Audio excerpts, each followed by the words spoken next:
በመቀኛ ከዛም ከጠንቋይ ከዚህ ከአድባር ከዚህ ከቆሌ ከጅኒ ያርገው አስተብትበው አፍዝዘው አልጋ ላይ ጣሉት ሰው እኮ ስንት አለ። አንድ ማህበረሰብ በሰላም እንዳይኖር ከሚያደርገው አንዱ ጠንቋይ ነው። በየመንደሩ ተደብቆ ይኖራል። ሰዎች ሲያያቸው ሸኾች ይሏቸዋል። አጭበርባሪ ሸኽ፣ ትዳርን የበተነ ምን የመሰለ የሚሯሯጥ የነበረው ልጅ አፍዝዘው ያስቀመጠ፣ በሚበላ ሰጠውት፣ በሚጠጣ ሰጠውት፣ በልብሱ ቋጥረውበት ስንቱን ከስራ ያወጣው አሉ። ከማን ጋር ተባብሮ እዛ ሲሰራ የተበሳጨበት ጎረምሳ አለ ምቀኛው። ያ ምቀኛ ጠንቋይ ቤት ሄዶ አሰርቶበት ነው። ስንቱ ከስራ ይወጣል። በእርግጥም ላስፈራራ አይደለም።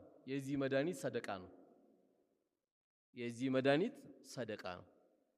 አንተ ቶሎ ሸቀል ስታደርግ ቶሎ አቢሲኒያ አትሩጥ፣ ቶሎ ዳሽን አትሩጥ፣ አሮጊት ጋር ሩጥ፣ የቲም ጋር ሩጥ፣ ሚስኪን ጋር ሩጥ። እዛ ሄዳ አስመዝግብ።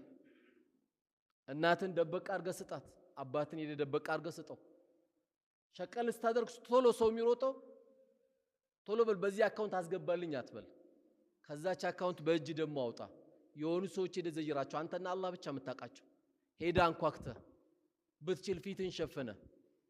ምክንያቱም ለነሱ መስጠት ኩራት አይደለም፣ ስጦታ ነው። ስጦታ ነው።